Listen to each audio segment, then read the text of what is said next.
you're telling yourself, I'm amazing, I'm so talented, I've got this, and you don't feel amazing, and you don't believe that you're talented, and maybe from a very pragmatic, logistical level, maybe you don't got this. That positive affirmation is not going to get you very far, and it'll probably make you feel worse in the long run, because then even more negative self-talk starts up.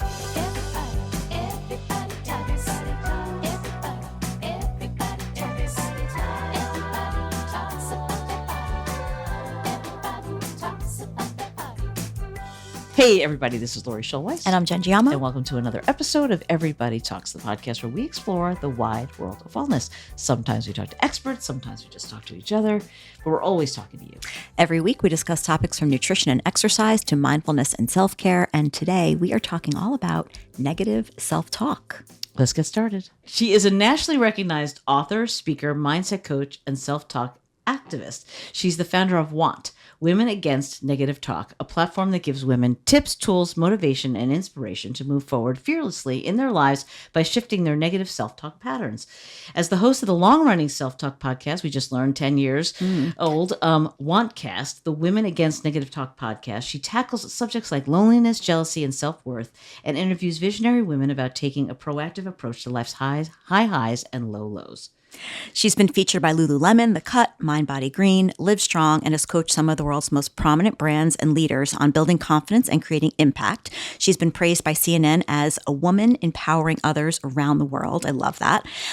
She was a founding editor of the Chalkboard Mag and has been teaching group fitness for 16 years. We have that in common.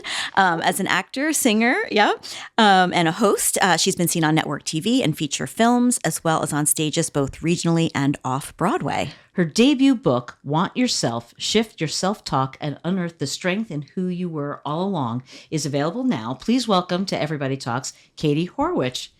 Hey, Katie, that was a long build-up. Thank you for being here. I loved that. Thank you so much for having me. This is so great. Yeah, when I was reading your bio, I was like, oh, yeah, and you coach with Aptive. I used to coach with Aptive as well. I was going to say your name. I was like, I know her, but in my brain I was going, okay, how do I know her? How do I know her? Right. I'm so happy to reconnect. It's awesome. It's awesome. It's so good to see you. All right. So we're going to jump right in. Yeah. I think just start with the little, like what we didn't say in this bio, how you got started on this journey, a little bit about yourself, and what led to the creation of Want. Yeah. So the super short answer is I got really angry. I got really angry as a woman who's walking through the world, who struggled with her own negative self-talk, that so often the solutions that we were given were these one-size-fits-all solutions, usually in the form of affirmations, that were supposed to, like, one and done, I'm doing air quotes here, fix us all. And I was not someone who could look at myself in the mirror and tell myself, I love myself, I'm beautiful, and believe it. And so I got really angry that people were given such a limited toolkit. They were really given one tool for what should be a robust toolkit that can also allow for them to be human, allow for us to feel fear, self-doubt. Because if we don't feel these things, then we're robots, right? We're human. We're going to go through ups and downs. And that goes into the non-Cliff's Notes version of why I started Want, which was that I struggled, like I said, with my own negative self-talk, but I didn't even realize that that's what I was struggling with. So I've always been highly, highly sensitive, highly self-aware. And I like to say that throughout my childhood and teendom, I got really good at pretending. And you're both nodding. I feel like this is something that a lot of women in particular experience. I feel like that's so true. In all different forms. I mean, it takes all different forms. Totally. And that pretending follows us into young adulthood, into the rest of our lives. And so what happened for me is I got to college and I was a musical theater major. So I was in performance mindset. And that's a whole other conversation of having to, be the best, get the gig, be perfect, if you will. That combined with the college atmosphere that I didn't feel really comfortable in. I didn't feel like I could be myself, and I couldn't figure out how to pretend in order to get what I wanted. And so what do so many of us do when we feel out of control in our lives? We focus on the thing that we can't control, which is many times our body. And so I developed a whole host of eating disorders, body-related disorders, and this is the early 2000s.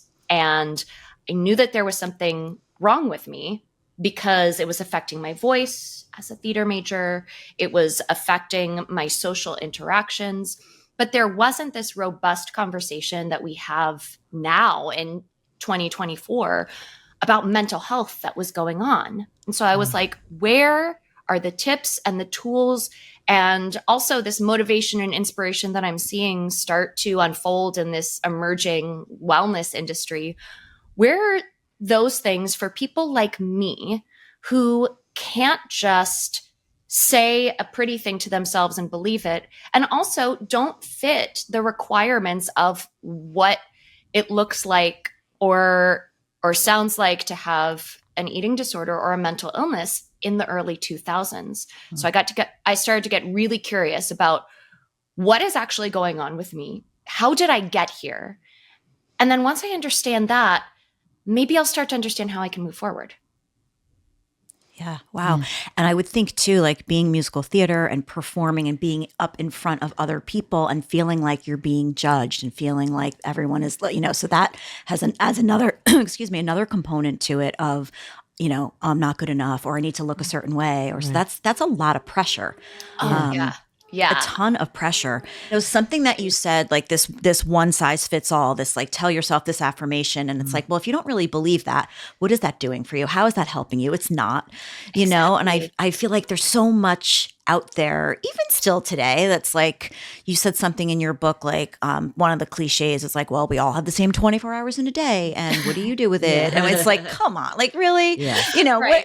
why is that helpful? How is that helpful? Yes, of course. We have the same 24 hours on paper that Beyonce does, but we have different things going on in our lives than Beyonce does as well. And there are different resources at play. And so I find, especially when it comes to, if we're talking to resources and logistics, I find that sometimes, there's the phrase toxic positivity has become very in fashion in the last few years. But toxic positivity, I think sometimes people can think of it as it's always used to just ignore something, ignore an emotion, ignore something that's really tough. But a lot of times we actually do want to help. We actually do want to move forward. But so many of us are just not taught how, not taught how to actually figure out, who am I underneath all of the things that I'm taught? What's mine? What's other people's? What's kind of a mix of both? And how do we move forward from there so that whatever I am saying to myself, like you said, Jen, like I'll believe? Because there's research now that shows that if you do not have a seed of belief in whatever it is you are saying to yourself, a form of I found this research while I was writing the book. It blew my mind. A form of cognitive dissonance will happen where you then feel like you're lying to yourself. And that doesn't feel good, to be like, oh, wow, I don't feel good and now I'm a liar. And so you end up feeling worse. And in those cases, positive affirmations can actually hurt the people who need them most. Yeah, I did. I read that study that you referenced in your book where they took these women who had low self-esteem. They told them to do these positive affirmations, and then same thing with women with high self-esteem and self-esteem. And it had, a negative impact. Like it was hurting the people that it needed to help, and it was, helping the people that didn't really need it necessarily. Right, because it was almost like confirmation bias. It was confirming what the people who already believed these things already knew to be true, and that feels really good. But then, if you're telling yourself, "I'm amazing, I'm so talented, I've got this," and you don't feel amazing, and you don't believe that you're talented, and maybe from a very pragmatic, logistical level, maybe you don't got this. Yeah. That positive affirmation is not going to get you very far. And it'll probably make you feel worse in the long run, because then even more negative self-talk starts up of, why can't I just get it together? Or especially for people who are in their 30s, 40s, 50s, 60s and beyond, basically not teenagers, not early 20s figuring out life. You're like, why am I still dealing with this? I can't believe this is still coming up. But it's still coming up because we're human. It's not about stopping the negative self-talk. It's about shifting and making that turnover rate and that bounce back time quicker and quicker and more efficient. Yeah. It's so funny because I always feel with negative self-talk, you're so quick to believe yourself when you're telling yourself something negative, and so won't believe anything positive about yourself. Like, you don't believe, if someone gives you a compliment, it's very hard to accept a compliment, I think. And so if someone gives you one, you don't even believe that. And that's someone else telling you. And it's just so interesting to me that it's the negative that you believe, never the positive that you believe. Well, I always think about, think about it too. Like when you're saying those things to yourself, it's like, would you ever say that to your friend? Would you ever talk that way to your friend, to someone that you really care about? It's like, no, why are you saying it to yourself then? Yeah. But what's so interesting about that is sometimes there are some of us who actually don't experience our self-talk in the form of words. So like that phrase of if you wouldn't say it to a best friend, why would you say it to yourself? Some people actually aren't saying things to themselves to begin with. Like I have a friend who experiences, and I'd be curious to hear if either one of you is this type of person. I have a friend who doesn't experience having an inner monologue. They experience their self-talk more through visuals. Like they describe it like a movie that they're watching in their mind. Or I was being interviewed by someone once, and she said, oh, I feel more abstract feelings like eek or ah or ooh. And so if you wouldn't say it to a best friend, would you say it to yourself? If you're not saying things to yourself at all, it's why you can't start with the talk part, the affirmations, the mantras, whatever it is. You can't start with that because that's symptomatic. It's the self part underneath that is the core of where all of that goodness comes from, the self-trust, the confidence, these things we say we want to have but feel so hard for ourselves. The taking a compliment, even that. Yep. Yeah, I'm not like that. I have a constant, it's like I could tell myself to shut up every once in a while. I don't know. I don't have the visual piece either, but I did. That was actually my question for you was, it doesn't resonate with people that don't talk to themselves in their heads, so those types of things won't resonate. So then where do you start? Yeah. Well, for the people who it doesn't resonate because they have the visuals or they have the feelings, but even the people who are like, us who, I grew up in the 80s and 90s. And so the show Clarissa Explains It All, when she would break the fourth wall and look at the camera, I was like, wow, that is my life. I am always commenting on what's around me. The way to start shifting your self-talk, like I said, it's not with the talk part. It's with the self part of self-talk. And that's like a pretty thing to say. And then it's like, okay, well, how do I actually do that? And it starts by looking at what is actually going on and taking away these good and bad labels to begin with. Because so many times we'll think of, not just self-talk, but just things in life as these binaries. And that's by design. Our system and our culture really benefits from us thinking of things in terms of binary. Do this, don't do this. So if you take those away, what are you left with? You're left with that self-talk isn't inherently good or bad. It's information. It's what we do with that information that informs what we do next and next and next. And I think sometimes people can say things like, well, you've got to be aware of your self-talk, be aware of your feelings or your visuals, what's going on. I like to tell people to take it one step further and figure out, what is the information? What am I actually self-talking about? So if there is information underneath whatever that self-talk is, what could it be? And the tricky part is that it might not be information that you necessarily like. And so you have to take a deep breath and ask yourself, even before that, do I actually like the reality of shifting? Or do I just like whatever trying to figure it out or staying stuck is getting me? Is getting you. Right. Yeah. Whew, which is a big one for a lot of people. That is a big one. That is. And that's tough. That's tough to dig into because there could be a lot of layers there. Yeah. Totally. Definitely. And it can give people a sense of purpose. If you have this unresolved thing in your life or something that you're constantly striving for, or say that you're striving for, but you haven't yet gotten it, it kind of feels like, okay, I'm going towards something. I have this goal. But if there are opportunities to move forward and maybe you are holding yourself back, or, there are maybe two forks in the road and you choose the one that maybe isn't the rightest right, but it's really easy, or it's comfortable, it's familiar, it's habit. So much of this is just habit formation. Yeah. Then you really have to look at, okay, well, do I actually like the reality of what would be on the other side of me feeling the thing, believing the belief, where that would take me? Yeah. Well, you brought up something else I wanted to kind of point out. You said this, and I actually wrote it down. In your book, like you talk about your path and, being all these steps sewn together. And I just want to read this real quick.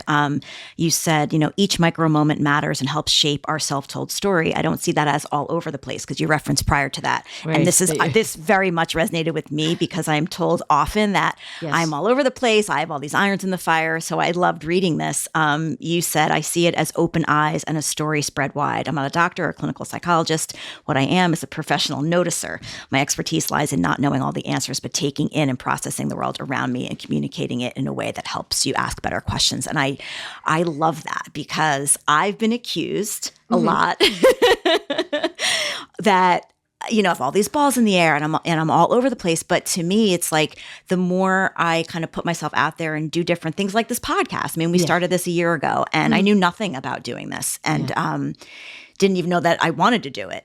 And then as we started to explore and talk to more people, I'm learning so much. And we've had so many amazing people on.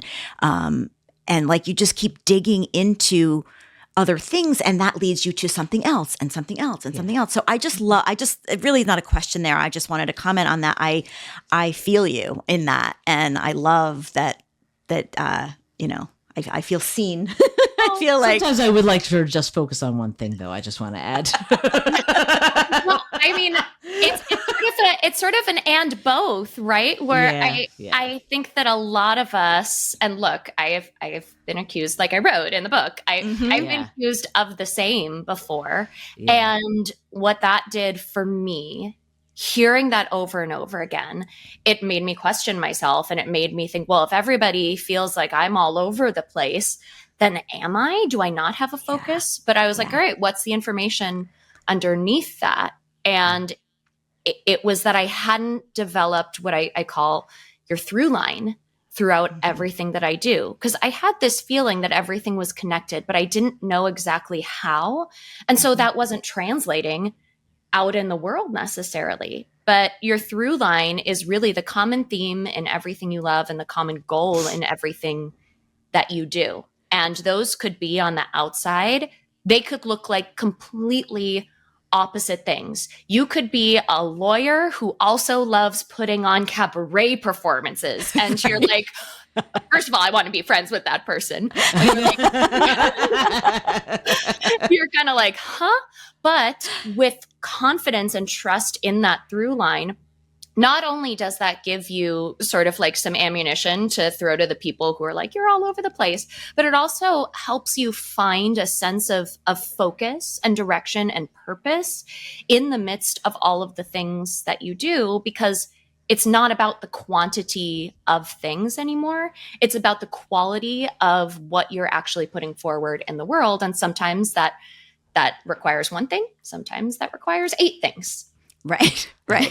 No, that makes so much sense because it's like then you feel a little bit more justified when you can kind of pinpoint that through line that you call it where it's like that grounds you in like, okay, this is me, but I have all of these like tentacles. I have all these other like things that I like. Sorry, that's okay. that I like to do, but they're still grounded in like that reason why you do them, like that purpose or that passion or whatever, whatever it is. But I mean, I do think sometimes, at least for me, I can get a little bit lost. Oh, you talked about this too, lost in the weeds. Yes. She's the queen of the weeds. She's queen of the weeds. I read that and actually thought of her. The right lady. Let's talk about that for a second, since we brought it up. Yeah. Well, I want to hear more from you, Jen. When you say, "Oh, I have a tendency to get lost in the weeds," like, what do you actually mean by that? Because I think sometimes people mean different things. So I do a lot of research for the podcast, for the guests that we interview, and just the topics that we're exploring and all of that. And my background is health and wellness and fitness. And so all of like the sciencey stuff really interests me. So I will, we have a guest coming on. I'll start to do a little research, and then all of a sudden I'm deep diving. I am like deep diving into like the research they've done and the topics and and the next thing I know, I'm like, where was I? Why did I start doing this? Like, yeah. Knowing full well that like we're not going to have a full blown like scientific conversation with the person. Sometimes we do, because I end up getting like very interested and I nerd out on that stuff. Yes. But for the most part, that's not really what we do here. Yes. We want to like provide information that's, digestible and for people to understand and all of that. So that's kind of what I mean. I go a little beyond like my initial. Yeah. I mean, I'm constantly telling her, I'm the dum-dum. I always claim I'm the dum-dum here. Like she's, I'm the everyman, I'm the every person, I should say, not every man. And that sometimes she goes so deep that I'm thinking like, I don't know what you're talking about. Like, I don't understand what we're asking this person at all. Yeah. And can you please, like, you have to dumb it down so that anyone listening can understand what you're talking about. And that's, I think that's what makes for a good partnership on our part, truthfully. But, yeah, it's like just trying to like rein her in sometimes, because she does get a little lost in her own, interests and ambitions for what we want to talk about. You know, and then I start to get sidetracked too a lot. Like I'll find something if I'm looking up a topic and I start to get interested and I see like, oh, there's a certification. Oh, I can get certified in that. Oh, let me look at that. And then I'm like, I'm over here and I'm like, calling her saying like, so I'm going to do this. She's like, what are you doing now? You're like, you were just talking about something else yesterday. Please don't do that. Totally. So I mean, what's your advice? Yeah. I wanted to ask, and I could not have queued this up better. This is like, as a writer, which means that I am a words person, which means that I love a metaphor. This is like the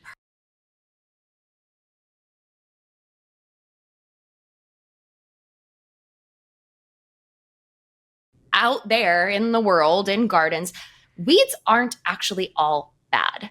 Weeds can open up the soil. There's a lot of weeds that we would consider weeds that are actually really nutrient dense. Like dandelion is one of the most nutrient dense greens, and it's a weed.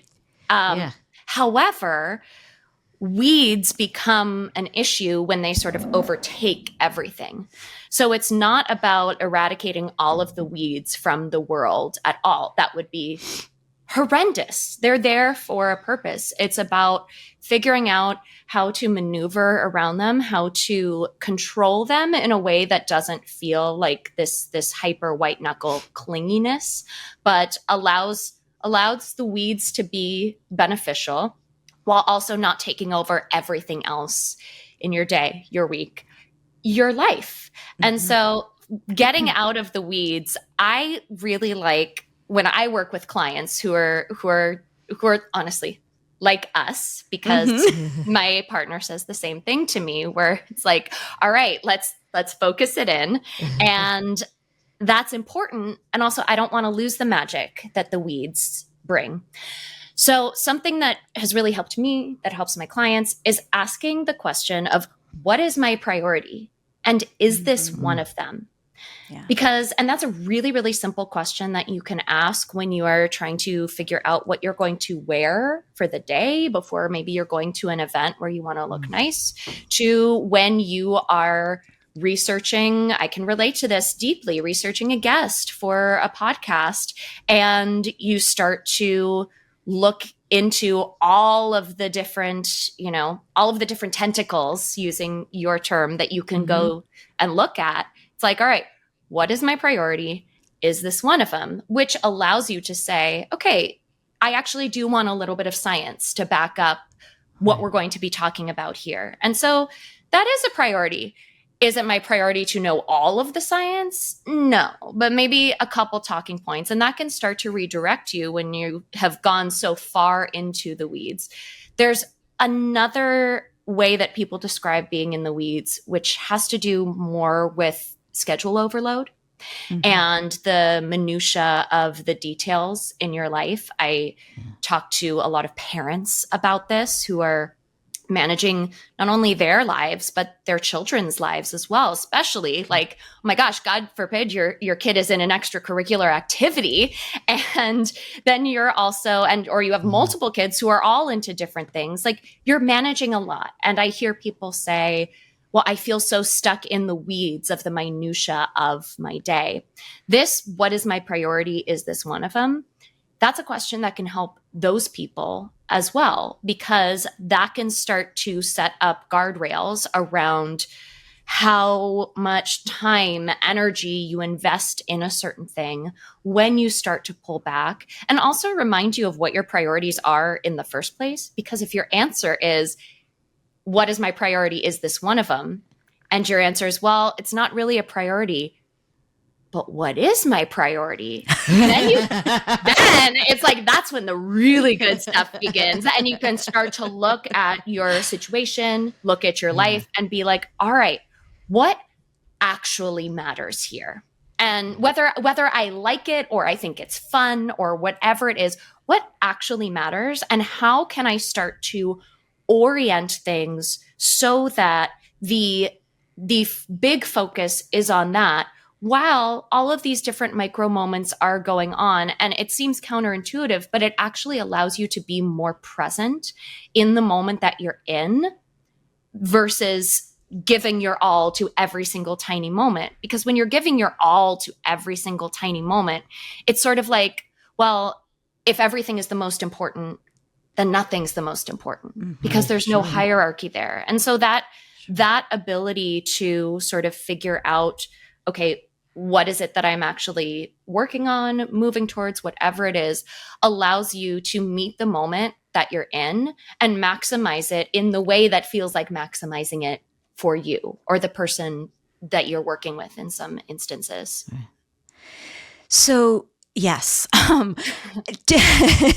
that all sounds amazing. And that sounds like, it makes sense. Like, the idea, and when you said, like, if you're not sure what the priority is, if it's not the thing that you're doing, that's the part that I'm like, that scares me. That I'm like, oh, what am I doing? Like, why am I doing this? So I guess my question is, like, is there like a method that you use? Is it like writing things down? Like, I was bullet journaling for a while, and then I got like, that was even like too detailed for me. I was like, all right, I love this, but I almost feel like it's feeding my psychosis. It's feeding that whole overscheduled, that need for the time blocking and all the things. So I kind of let that go a little bit. But now I like what you're saying about like looking at things as a priority versus not. So what, like, is there a technique that you use to help people do that? Yeah. Oh, I love that you brought that up too, because sometimes we will stick with the things that are like the bullet journaling that maybe feed the beast, so to speak. Yeah. And we don't necessarily stay with them all of the time because we're like, well, I have to do this thing and I want to do this thing. Oftentimes we'll stay with things because they're what we've learned and what are habitual and like what we know how to do. And so anything outside of that realm can feel like you're almost adding more to your plate, which you're like, that's the opposite of what I need to do right now. And so I'm going to stick with, to use your example, I'm going to stick with the bullet journaling because at least there's that. At least there's something. So that awareness of like, I don't know if this is actually helping right now, is great. And being aware of what's helping in certain seasons of your life is really, really essential, because something that maybe once worked for you doesn't work for you now. That doesn't mean it won't ever work for you again in the future. I think especially now, there were so many of us, thinking back to 2020, who had to reorient our schedules and our systems. Sure. And then things started to open up again and schedules started to change. And it was like, well, wait a second. I used to plan my day this way, and this doesn't work anymore. And why isn't this working anymore? So the very, very first thing, I think we already mentioned it, is getting clear on your through line. People usually think of this in terms of like their career and their professional, their vocation, but you can use that through line exercise for the entirety of your life, for your personal life, for your life with your partner, with parenting. So you're already a journaler. So great. This is more of a streamlined way exercise, if you will, that you can do. So what you first do is you write down a list of every single thing that you love to do or experience. And I mean everything. So again, with the lawyer, maybe that person really, really loves working on a certain type of case. Maybe they also really, really love singing and karaoke or putting on cabaret shows. I don't know. Write down all of the things, just stream of consciousness. And then you write another list. You look at that list of the things that you put together, of the things that you love to do or experience. And you start to find, okay, what are the common themes here? What are some of the common themes in the why I love to do or experience this? So do you like to sing any karaoke song? Do you like to be in a small room? Do you like to be in like a karaoke bar? Do you, I don't know, one that came up for me once was I really love to bake.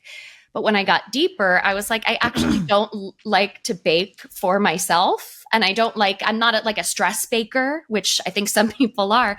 I really like to bake for people, whether that is one person, whether it's my partner, or it's bringing food to an event. I really like being able to share that experience with others and like also put my own spin on the recipe, because I'm a recipe follower. I don't know if I would be able to bake anything without a recipe, but I'm also like, well, what would this taste like if there was a little cinnamon in there, or if there was some allspice or whatever it is? And what you do when you find all of those different whys, then you can start to create a through line statement, which is I fill in the blank to fill in the blank.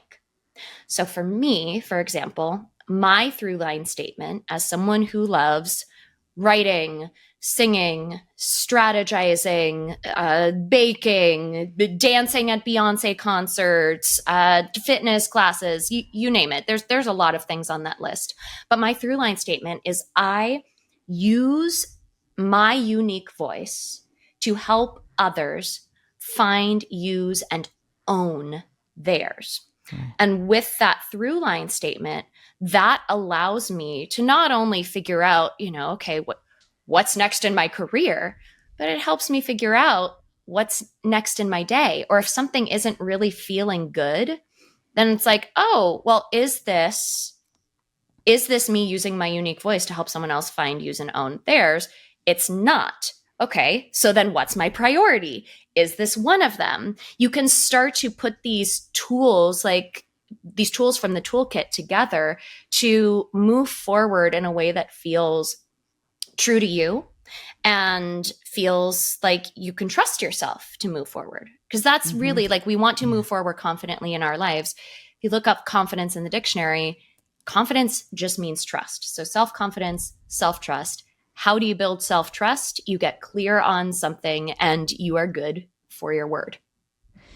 I just want to go back a little ways. Yes. Getting to that, like what are your, it's not goals is not the word you use, but what holds people back? I mean, I know fear holds people back, like fear of actually accomplishing what you want to do. And how do you get people over those to overcome whatever blocks they have that are holding them back to do something, to like be successful, to look Yeah. better, to, feel better. Yeah. Um, I mean, fear so I is think that's a big thing. fear is a huge thing. And oh gosh, I remember I must have been like 14 years old or something. I grew up basically, let's say, borrowing my mother's subscriptions to Real Simple. And then when the That's funny. Oprah magazine came out, and I remember once reading an article talking about how some people fear moving forward and like getting a goal because they're afraid that they're going to fail, but that some people actually fear the success. And I was like, oh my God, even at a young age, I was like, that's me. I'm not afraid of failure, but I do have fear of like, what happens if I get the thing? Am I going to be able to sustain this? What's going to happen in the rest of my life? And fear is a useful emotion. Fear oftentimes comes up around unknowns, and that's for a reason. It's because we evolved from being people like roaming the earth on Pangea or whatever, like a big landmass, knowing what berries to eat and which ones are poisonous, knowing like, all right, there's a bear in the woods, I should probably run, knowing what areas were safe and which weren't. Like, we developed fear for really good reasons that still do help us today. So going back to way, way earlier when I said the goal isn't to stop our negative self-talk, it's to shift it. It's the same with fear. When people say, I want to stop feeling afraid, or I'm going to feel the fear and do it anyway, like, yes, that's half the equation. First of all, stopping your fear is really, really hard. Lowering your fear is really, really hard. And feeling the fear and doing it anyway can be helpful for some people in some situations sometimes. But what's actually more helpful is to look at the flip side of fear, which is faith in yourself. So I like to say that fearlessness is when the fear you have, situation, of a thing, whatever it is less than the faith that you have in yourself. So fearless is when the fear is less than the faith. Yeah. And that's like really cute and pretty to say, but it's also an equation, because if lowering your fear is really hard, upping your faith in yourself is a little bit easier than that, because fear is there for those very real biological and psychological reasons. Sure. So I work with people and do an exercise with them where I have them, and you can do this in your head, but I really like the visual of a piece of paper. You write the thing at the top of the page that is eliciting the fear, whether that is a job interview or you're speaking on a stage, literally whatever it is, big or small. And then you do 2 columns. And on one column, you write at the very top, fear. The other column, you write faith. And then what you do with zero judgment, and if it comes in, you say, great, we'll think about that later.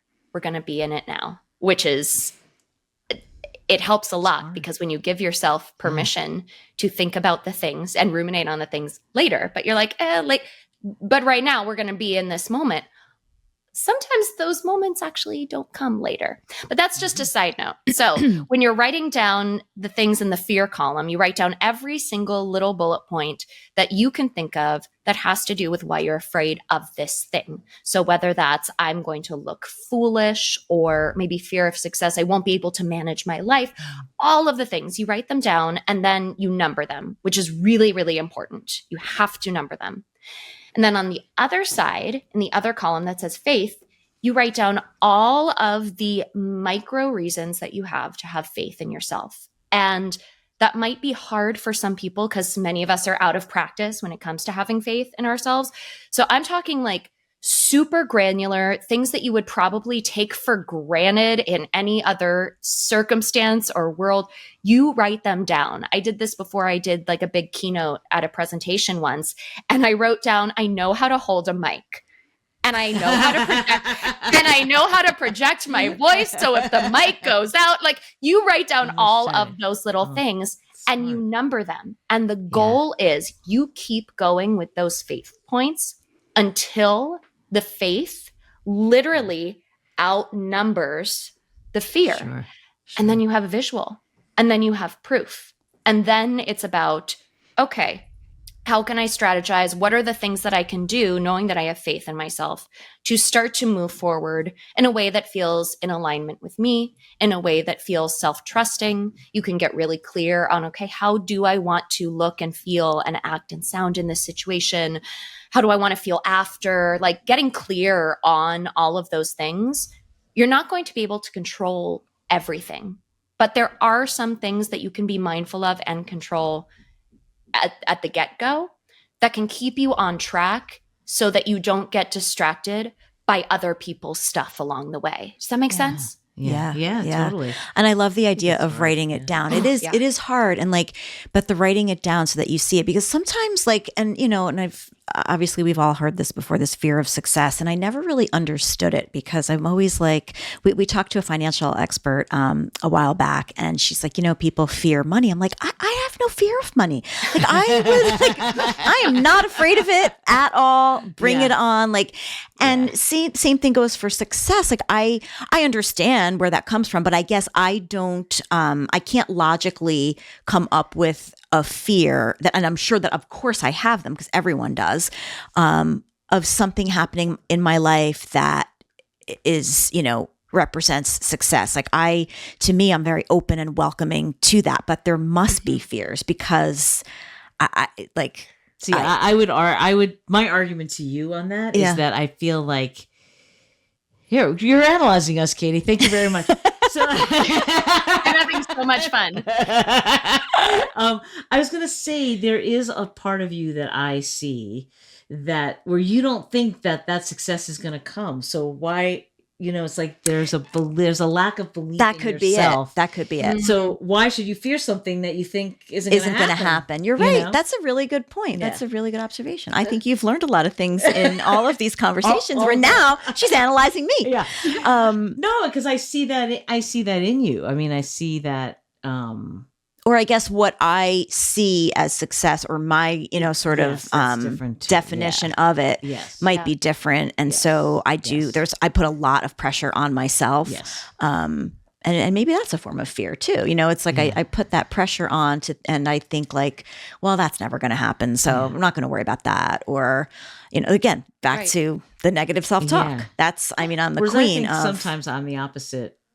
You know, You always think I everything's always going to think work out. Everything's going to work out. I think everything's going to work out either the way it's supposed to, or like I just believe that it's all going to work out. It's nice to live in that little fantasy world that you have. It's a fantasy. I mean, it totally is, because like clearly, like I do have fears, and I do have but no, I'm myself, joking. but I think that's a very positive approach. Whereas, I guess I don't like thinking of the alternative if it doesn't work out. I think that's where I'm coming from. Yeah. Well, and it's like, if we're taking the example of each of you, like you could say that one of it, like you literally said, one of it is negative self-talk and another piece of it is positive self-talk. But if we take away those labels, because self-talk isn't inherently good or bad, it's information. Okay, the information underneath is, oh, I really want to keep myself safe. I really, really want to keep myself safe. I want to protect myself. I care about myself a lot, and I want to make sure I'm not hurt. And then Lori, it's like, I care about myself, and I trust that I'll find a way. Like in those moments, you can start to create. And this is why you start with all of the stuff that we've talked about in the last 45 minutes versus starting with the phrases, because then you do get to the symptomatic part. You do get to the talk of like, okay, let's take Jen, for example, like how can you start to shift that in a way that is already believable for you? Like if what you're saying or thinking is, well, this is never going to work out. Like what else? What else is there? What else do you believe? Yeah. Maybe the phrase is, I also grew up on Mad Libs, so I love a fill in the blank situation. Me too. I love Mad Libs. Loved Mad Libs, and I think of these as positivity proof points that you can put together for yourself. Sure. So like, I am blank, I have blank, I know blank. So maybe Jen, it's like, I know that I am really tenacious. I know that I'm visionary. I know that I'll always find a way. I have really close connections. I have a robust network. I have people to lean on.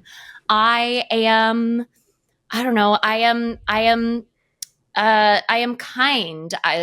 Is one that, like, some people don't believe that they're kind people, but if you believe that you're kind, it's like, all right, well, I'm going to move forward. And some people, they are like afraid of maybe coming off the wrong way or stepping on people's toes. It's like, all right, well, if I believe I am kind and I know I am kind, I'm going to move forward. And that is a pillar that is holding me up. So I'm going to move forward. And if something happens to not be kind, I know that I'm going to pivot because that's super valuable for me. So it's just about figuring out, getting down through all of these things and figuring out what do I actually believe that is proactive, not reactive, because, and that's really what it is to find yourself. We hear about finding ourselves, and it's like this beautiful ethereal thing where I feel like there's this vision of floating on a cloud around the world, but finding yourself isn't a search out there. It's everything that we've been doing in these last 50 minutes. It's a dig in here, and then taking all of that gold that you find and figuring out, okay, now what? How do I be proactive, not reactive, which is what actual positivity is. This is not about me giving the number one answer that is going to help or cure or fix or whatever everybody. This is about helping people get really, really proficient and asking themselves the nuanced questions, like asking themselves better questions so that they can find the answer that works for them.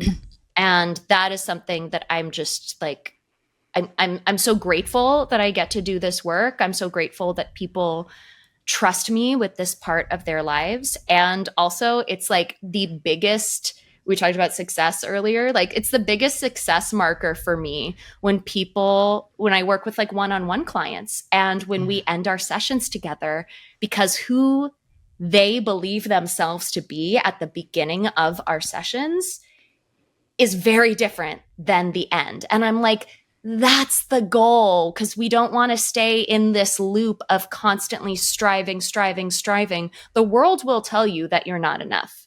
It will tell you in many, many ways that you have so much that you can keep reaching for. But if you have that solid base in who you are and what you stand for, like, I'm here when you need me.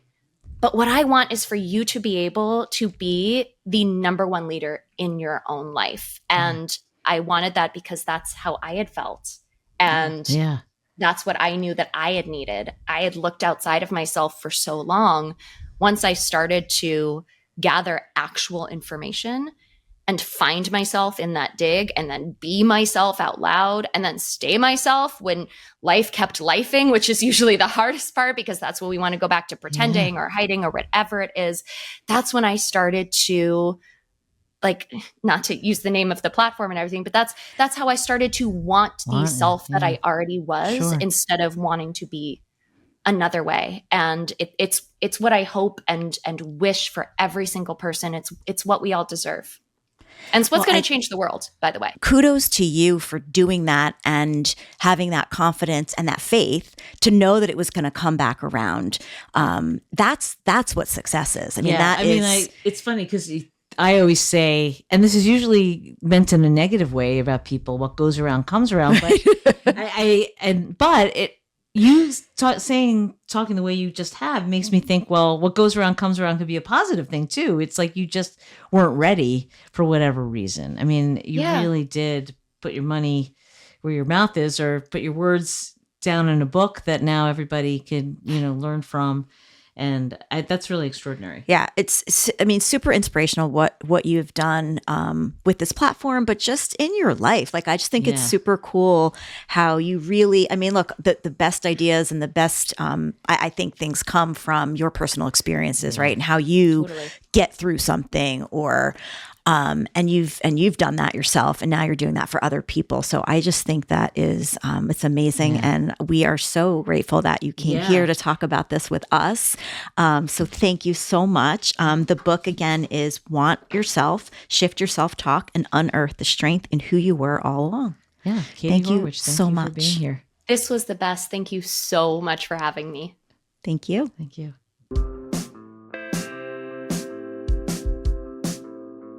So I think we have met today a kindred spirit of In the Weeds. In the weeds. I love it. But I love her explanation. Yes. Not all weeds are bad. Yes. Some of them are enriching the soil, which I believe is a lovely metaphor for me. I know, but I also do believe that sometimes the weeds overtake the grass and, choke whatever it is out of it. Okay. Well, that's very negative of you. And violent, like a little bit violent. As you're sitting like behind me. Oh, am I? I don't know. Yeah. As you said choke, you sort of like looked at me like, I I felt like, no, never. She might be never. me. Never. But no, she was lovely. Loved talking to her. So sweet. And really like went through how she got to this process. It wasn't like overnight. It just shows that you just really have to work. The one big difference, like I felt a lot of similarities with her in how she kind of views things and how she's definitely, accused of being like all over the place and all that stuff. But the one big difference is that she has a lot more patience than I do. Like she seems to have like, had that been me and I had an idea like that, I would have been pushing and forcing and doing all the things. Yeah. And, she just kind of thought, okay. This isn't the right time. And she figured it out. Yep. It just shows around. though that you have to authentically be behind something for yourself. Yeah. For it to be work. doing it for the right reasons Yeah, too. totally. And I think that she made a lot of good points in sort of like doing that deep dive and like understanding like, well, why and what is it that drives you to do this and what's that common theme or what did she call it, the through line. But I loved it. It was great. Another good one in the books. I'm Lori Schulweiss. And I'm Jen Giamo. And this was Everybody Talks. Talk to you next time. Take care. For more information about our podcast, to learn more about us, and to catch up on all of our episodes, go to our website at everybodytalkspodcast.com. Follow us on Instagram at Shuli, at Jen Giamo, and at Everybody Talks. And if you want to watch today's episode, go to our YouTube channel at Everybody Talks Podcast. Join the Everybody Talks community by checking out our Patreon page, where you can become an exclusive member of our wellness group and be a part of the conversation. And don't forget, if you like what you've heard, give us a 5-star rating, write a review, and tell a friend. We're for everybody and everybody. The Everybody Talks podcast is co-created, executive produced, and hosted by us, Lori Schulweiss and Jen Giamo. Produced and edited by Eric Jackowitz. Our theme song music is written and performed by Jackie Ryle and Aaron Navisi, with additional support from our pups, Oliver, Milo, and Murray. Talk to you next time.